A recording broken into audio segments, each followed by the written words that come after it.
Good morning, everybody. We're still waiting on a number of people, so we'll get started as soon as we reach critical mass.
Taylor, we're still waiting on Dr. Canada, Peter Broadbent, Carol Finnerty, Blythe, and Leonard.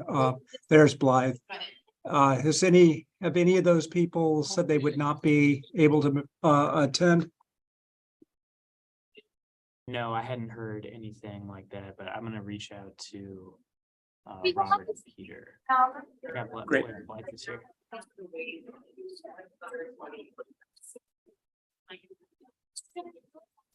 don't have a pointer. Oh, there's a coat room. Is someone gonna take it? I don't think so. Cause it's not like Chrysler. This is just a closet.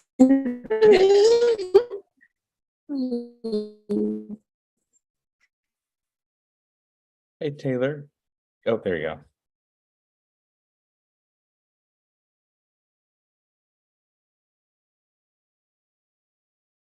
It looks like Dr. Canada has been able to join us. Yes. So Sorry about that. no, not a problem. Not a problem.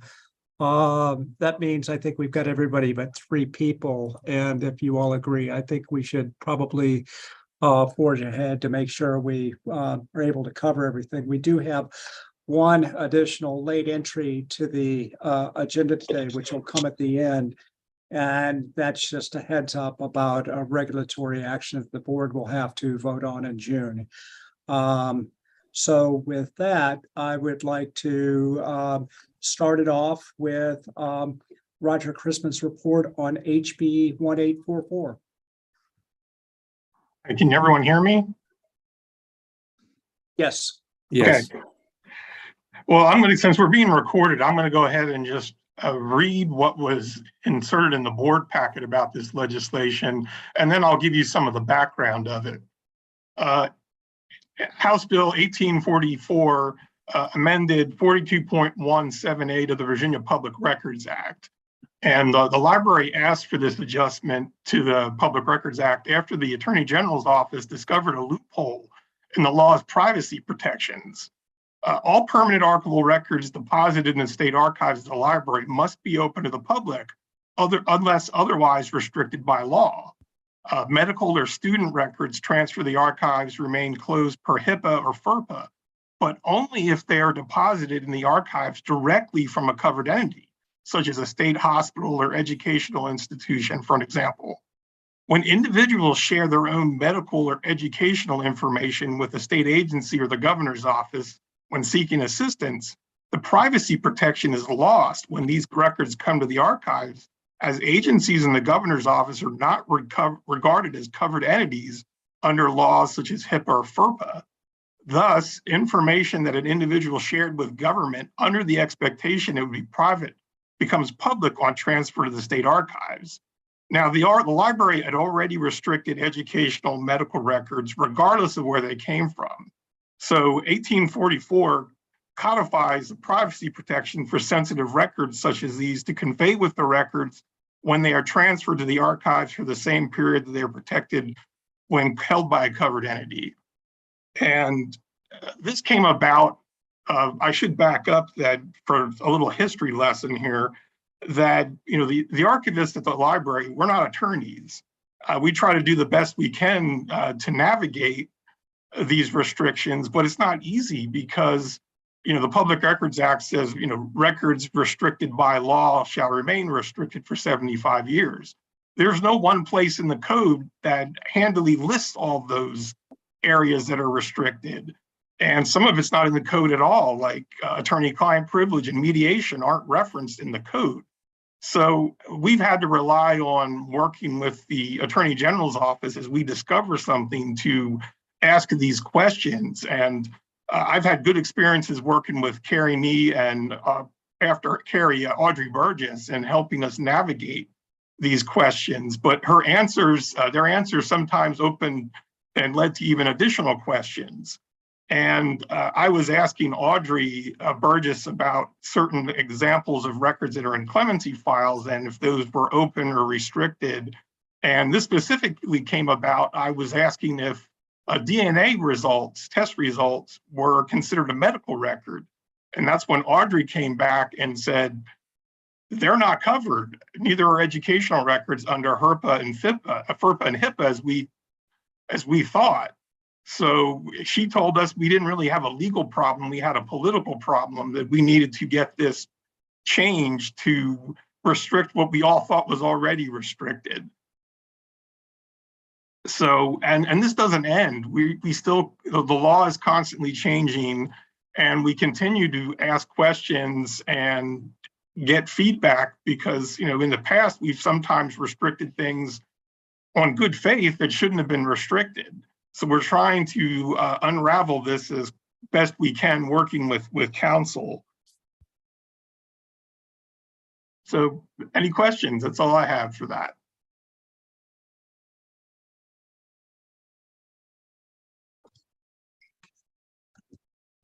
Okay.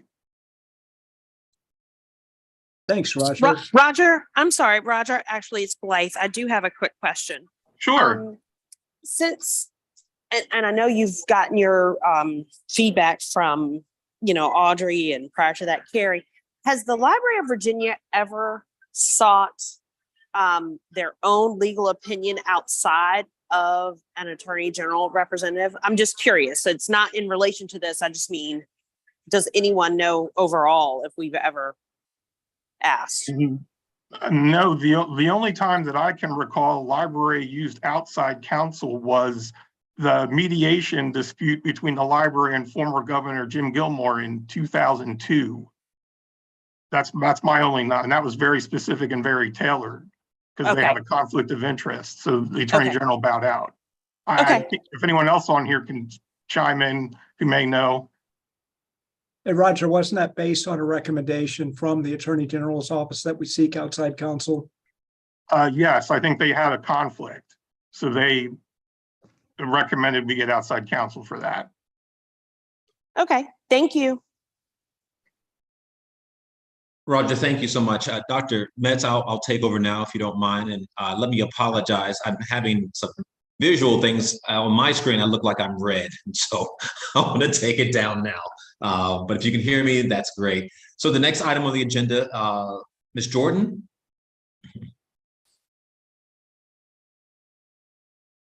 There we go. Hi, everybody. The topic I want to kind of clue you in on is a work in progress agreement with Ancestry to digitize and make freely available to Virginians a large number of collections we have here that we would likely never do on our own. So in the past, we've done little one-off agreements with them, but basically what we're trying to build is an agreement whereby we can have a relationship established and then add collections that we want to make publicly available added over time. I think it's the initial agreement might be a 3 to 5 year agreement once it's signed. But the first set of records we have agreed upon, the first pile for the first year or so. And I just want to let you know that those include, drumroll, personal property tax records, which go from, I think, 1782 to 1927. And that's all on microfilm. I think it's about over 5,000 reels of microfilm that they're going to digitize and index for us. Births and deaths from what I call the middle years between when the state stopped recording those in 1896 and then started again in 1912. So for several localities, we have those records. They were transferred from Portsmouth, the city of Norfolk, and Richmond. Years ago. We have those records. They came to us via Vital Records, and so they're a state record, and we are adding that to the collection that Ancestry already has, which goes from 1853, when we first started recording those records, and including marriage records at the state level, up through now, I don't know, like 1923 is publicly available, should be publicly available on Ancestry.com. And even later for marriage and death records. I think those have like a 25-year restriction on them. Anyway, we've got a lot of vital records available, huge resource to researchers. And so that's pretty exciting. I think people are going to be very thrilled. I'm sure Barbara, are you here? Are you dancing around your living room? I imagine you are. I am dancing, but it's not my living room. Okay, well, wherever you're dancing, as long as you're doing it. No, I'm visiting with a friend who loaned me her internet so I could get on today to listen to what you had to say. Okay, and dance. So Yes, and dance. So, dance in her living room. Do it. Personal property, 1782 to 1907. 27. 27. Okay. And that's going to be indexed. Yes, it is. Okay. Now, wait, when are you going to do the land taxes? Lady, I'm not done. Hold on. Okay. Give me a sec. No, I knew you were going to ask me that too. The other thing that they're going to do for us are the organization cards for the Virginia Department of Military Affairs that covers records from 1876 to 1947.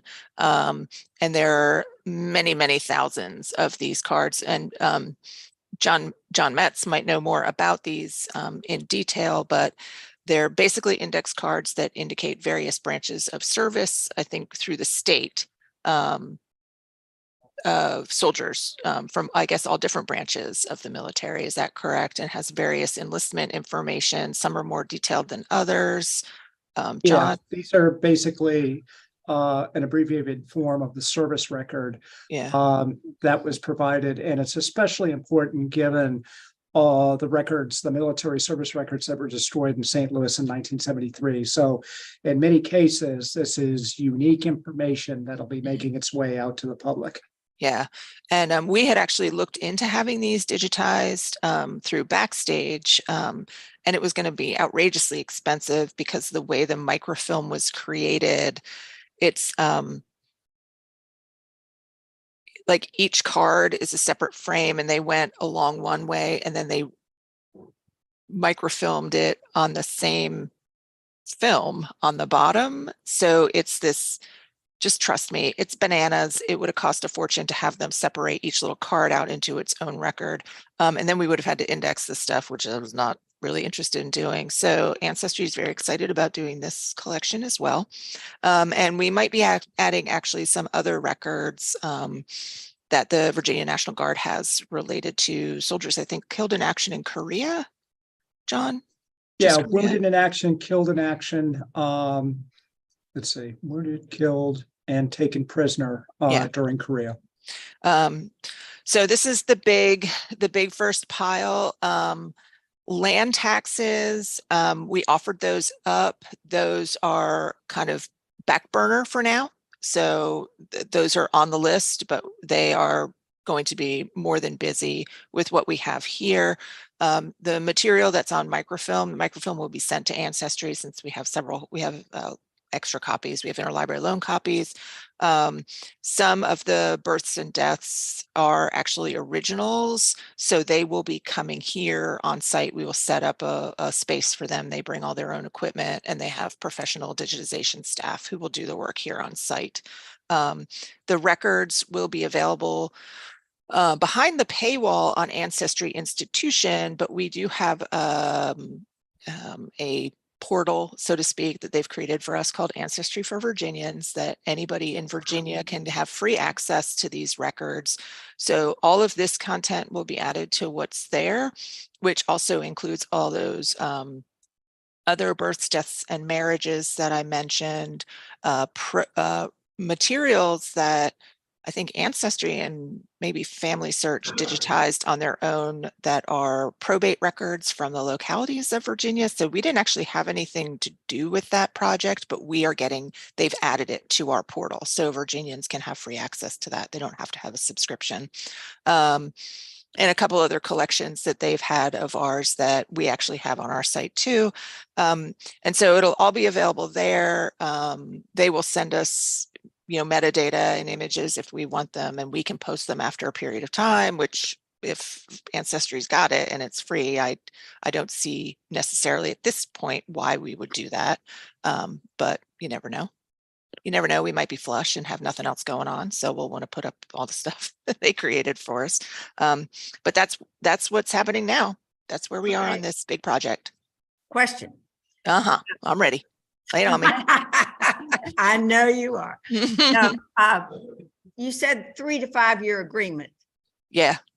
That doesn't mean they're just going to be open for 3 to 5 years. It means that no, it's the agreement working together. Right. It's the agreement we have with Ancestry to do this. I mean, it's just in the state, you can't have an agreement that doesn't have some type of end date or reassessment period. And then we can do renewals after that. Okay. As we see fit. And it's totally like they can't tell us what we're giving them. Basically we come to an agreement on what we want. Like we make sure that it's in our best interest. They may ask for something, we may say no, we may offer something, they may say, ew, no. But so far so good. Okay. Now, while they're there, are they going to update the vital statistics, what they haven't been done for 5 or 6 years at least, maybe longer? The vital statistics from the department, the marriages from the Department of Vital Statistics. They're not open up to date. Well, they're not, haven't been indexed and available up to date, I understand, because I think they're they've got outside. I don't use them that much. I'll check. I know that they release them. They're supposed to release them periodically, like when the but I will check. Well, I'm not talking about the release date for the 25 years. I'm talking about they haven't come and put from the last time they were here, which was pre-COVID. I don't think they have done any of the others. I don't know what you're talking about. So let's talk about this offline. Later. Yeah. I'll talk to you later. Okay. All right.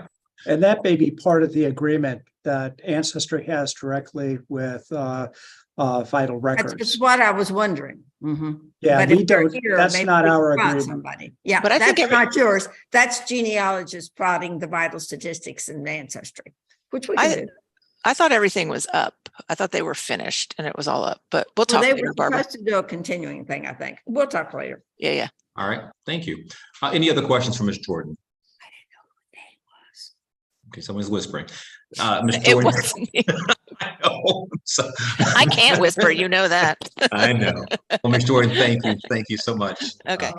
All right. Next item on the agenda, Dr. Metz, the disease microfilm update. Well, first I'm going to insert the additional item Sure. Onto the agenda, which is a heads up for regulatory action. a major initiative of this administration is regulatory reform, easing the burden of regulation on Virginians. And so each agency was asked to review the regulations that it has posted on the regulatory town hall, which is something you all can access to see. And to determine if there are any regulations that could be eliminated or amended to ease the burden. And in the fall, we reviewed all 8 of the regulations that the Library of Virginia has online. And these are all of them relate primarily to records management and to public library administration. And so we identified 3 that could be tweaked to ease burdens. And 2 of those fall in library development networking, and you'll hear about those in June. And the one I want to give you a heads up about is the regulation governing the destruction of public records containing social security numbers. While the vast majority, or while the major part of that regulation is still very valid and needed,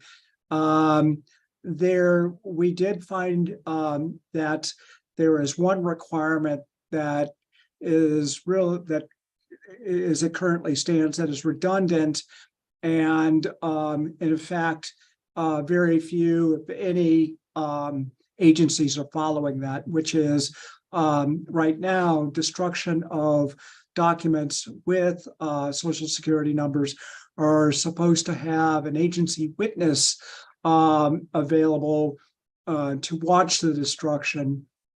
And quite simply, that's overkill, because any entity that state agencies contract with to securely destroy their records have to provide some guarantee that they've done just that. And so we believe having somebody present from the agency is simply overkill. And obviously that'll free up time for people. So that's the recommendation we'll be bringing to the board in June.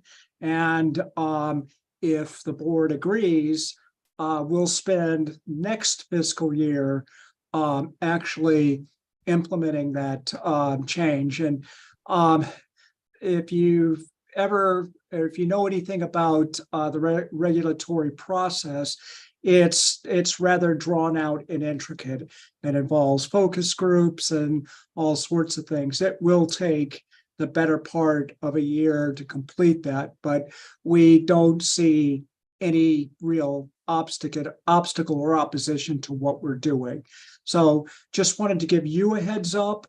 This will be, reported in the minutes. So, and we can report out on it verbally at this board meeting. So everybody will be anticipating the need for that action in June. So that's the inserted piece. And disease microfilm. So if you recall, last week or last episode, we reported on the hiring of additional imaging services techs. As I mentioned at that time, we still have 2 vacancies which are in the queue to be advertised for.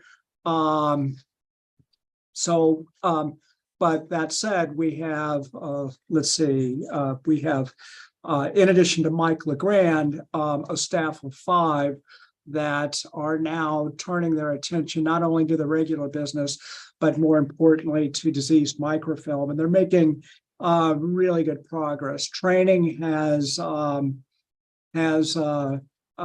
they're training quickly. They're picking up everything. We're very nearly at the pace that we want to be to accomplish this goal of eliminating acetate film within 10 years.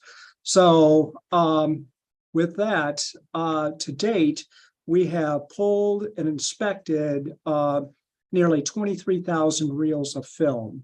And we have evaluated 11,600 to determine the need for duplication.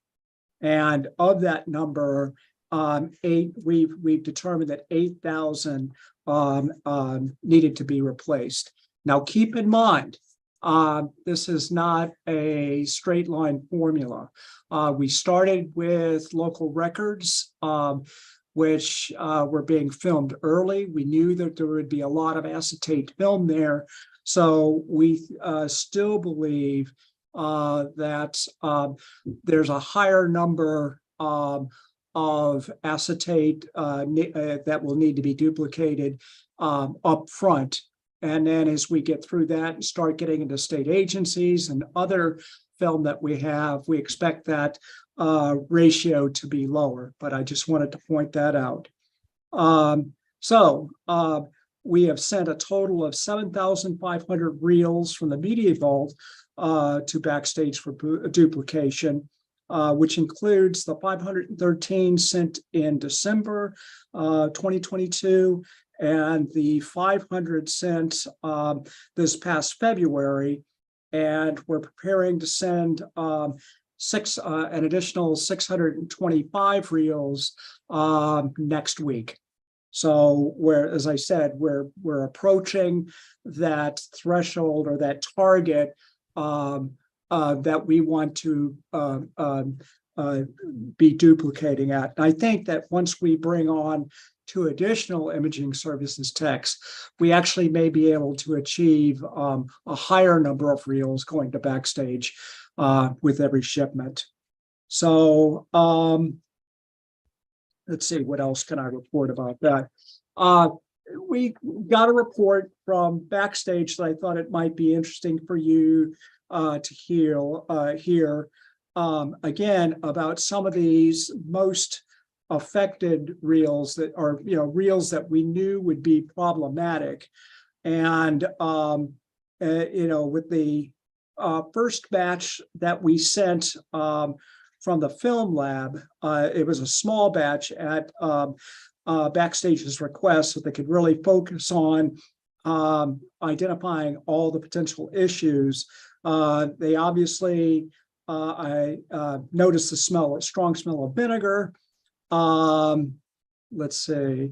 And visually, they could tell immediately that all were in the process of degrading, and some were in horrible condition. Now, the interesting part of that for me is they began to really inspect each reel of film before duplication to see what the chances of success were for as the gradient of deterioration increased. And I think what they found is that they could actually save film that was far more, or that was more degraded than they previously thought. And what does that mean? In severe cases, there is loss of image, there's curling, there's buckling, shrinking, yet even some of that was salvageable. Even if it broke, it involved multiple splices, so it's a very labor-intensive process. And the decision we made or came to is for those most, those reels of film that appear to be extremely degraded, where we previously would have chucked them, we are going to set them aside and as time goes on, take take a little more time toward the end of the project to look at those to see if those, in fact, any of those are salvageable. And if they are, we will duplicate them. So out of that 54 reels that we sent up, 50 were acetate, 4 were polyester, none had redox, and they could only duplicate 20 of those films. So out of 50, only 20 could be salvaged. 30 were beyond salvage. But even so, 20 is far more than we thought, especially once you start getting the visual, you're able to see visually the effects of deterioration. So that's the report for this month. Are there any questions? Yes, Thank you, Dr. please. Metz. Yes, go ahead, Barbara. What about the 20 that were not salvageable? I mean, Since they- what are we going to do? Is there a plan in place to replace those, to digitize or refilm or? Well, that's one of the things I don't know, and I'll have to get information on was the content that we sent up reels of film that were redundant. So in this particular case, we have not verified complete loss yet, but that is something we'll have to discuss. In fact, I touched base with Mike, and he felt the security copies we had for those films beyond salvage were actually in salvageable condition, or not even in, it's not a question of salvageability, that they were in a condition where they could be successfully duplicated, and they will be. But that may well become an issue, and that's something we do need to discuss and develop a strategy for. So yes.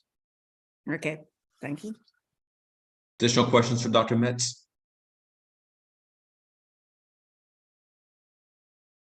Okay. Hearing none. Again, Dr. Metz, Ms. Jordan, thank you for those reports. Anything else we need to bring before the committee? The only thing I'll add is, Dr. Canada, is we'll type up the meetings of this the minutes of this meeting, so that you have those available to give your report at the board meeting in Roanoke. We'll get those to you next week. Thank you, Dr. Metz. Thank you. So if you look at the agenda, there are no committee action items. I will provide a report to the board on the 17th, and there are no board action items that need to take place. So based on that, if there's nothing else. Oh, one other go ahead, thing, Paul Casalaspi just gave me the textual dope slap. He's like, bring up the SRC. We actually had some very, very good news. We don't know the full context yet, but we've been given the word by DGS that the SRC project will be starting up again. And by virtue of the fact that they told us we'll be starting up again, our DGS contact said this can only have good budgetary implications, because the project could not proceed unless they provide some remediation for shortfalls due to inflation. So hopefully we'll have more to report out at the June board meeting. I suspect we will. I suspect we'll actually be underway at that point. But thanks, Paul, for asking me to say something about that. Yes, thank you, Paul. Thank you. All right. One last call. Anything else? Okay. If not hear anything, you all have a wonderful weekend. Don't eat too many Easter egg bunnies and everything. And we will see you on the 17th. All right. Take care. Take care. Take care.